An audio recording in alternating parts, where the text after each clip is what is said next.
IVF చికిత్సలో 25% భారీ discount, free doctor consultation, free ultrasound scan, logo launch, Andro max advanced male infertility centre ను కూడా ప్రారంభించారు. చంద్రబాబు గారు అతి త్వరలోనే ఏపీలో నాణ్యమైన తక్కువ రేటుకే మద్యాన్ని అందిస్తారంటూ నిర్ణయం కూడా తీసుకోవడం జరిగింది. మంచి నిర్ణయమేనా?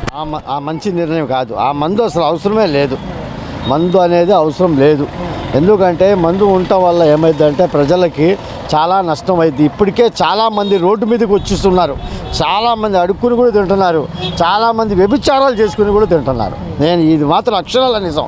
నేను కళ్ళారా నేను చూస్తున్నా. డైలీ రోజుకు ఒక 100 మంది ఆడోళ్ళు బయటికి వెళ్ళి ఏదేదో చేసుకొని తెచ్చుకుంటున్నారు. ఇది చాలా చాలా ఘోరంగా ఇంకా ముందు ఇంకా గలీజ్గా ఉంటుంది. నాకు మాత్రం తెలిసినంతవరకు నా అనుభవంలో చెప్తున్నా. ఇది చాలామంది నా అనుభవంలో ఇది జరిగింది.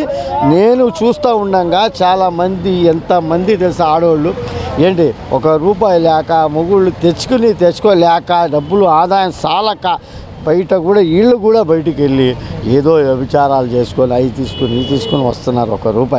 కానీ అది మంచి పద్ధతి కాదు, అది మంచి సమాజం కాదు అది.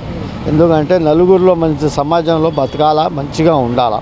అంతేగాని ఇలాంటివి చేసుకొని వెళ్తే పరిస్థితి ఎందుకు వచ్చేసిందంటే ఈ ఘోరంగా ఎక్కడ టైట్ అయిందంటే మనకి నా జగన్ గారు చేయటం వల్ల కొద్దిగా ఆయన శాంతం ₹1 ఇచ్చాడు.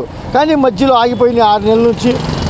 అమ్మ తల్లి అమ్మ ఒడి అంటారు, నాన్న ఒడి అంటారు, ఏం లేదు. పాపం ఆడవాళ్ళు మాత్రం చాలా బాధపడుతున్నారు కూడా. నిజంగా నేను నమ్ముపోను. ఇప్పుడు పని చేసేవాళ్ళు లేకపోతే మద్యం తాగి అలవాటు ఉన్నవాళ్ళు తక్కువ రేటుకే నాణ్యమైన మద్యం వస్తుంది అనుకుంటారు కదా. మద్యం తాగి డబ్బులు అన్నీ అనుకుంటున్నారు బయట. ఈ ఇంటికి వెళ్తారు వీళ్ళు. ఇంటికి వెళ్ళినప్పుడు ఆడ మనిషి ఏం చేసిద్ది, డబ్బులు వేయని అడిగిద్ది. డబ్బులు ఎక్కడ తాగి వెళ్తే డబ్బులు ఎక్కడ ఉంటాయి? ఇంకా కనీసం ఇంటికి ఖర్చుకైనా ఇవ్వాలిగా, 300 ఇవ్వాలిగా. 300 లేని ₹200 ఇస్తే ఆమె ఏం వండిద్ది? ఆమె అన్నం వండిద్దా, కూర వండిద్దా? ఏమొస్తుంది?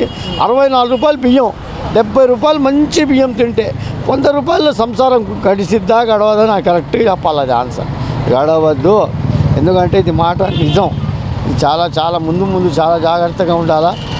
ఇది చంద్రబాబు నాయుడు గారి మద్యం అనేది చాలా ఆదాయం వచ్చేది దానివల్ల కదా. చాలా ఆదాయం వచ్చే దానివల్ల అనుకుంటే మనం ఆదాయం రకరకాలు చాలా దాని మీద వస్తాయి. ఐటీ ఉంది, అన్నీ ఉన్నాయి, దాని మీద వస్తాయి. కానీ ఇది పద్ధతి కాదు. ఇప్పుడు ఉన్న పరిస్థితికి ఇది మంచిది కాదు అనుకుంటున్నాను నేనైతే. నాకైతే తెలిస్తే ఇప్పుడు మందు వదలటం అనేది చాలా తప్పు అనుకుంటున్నాను నేను. వదలకూడదు, ఆయన పెట్టకూడదు. ఆ మంచి మందు వద్దు, చెడ్డ మందు, అసలు మందు తీసేస్తే మంచిది.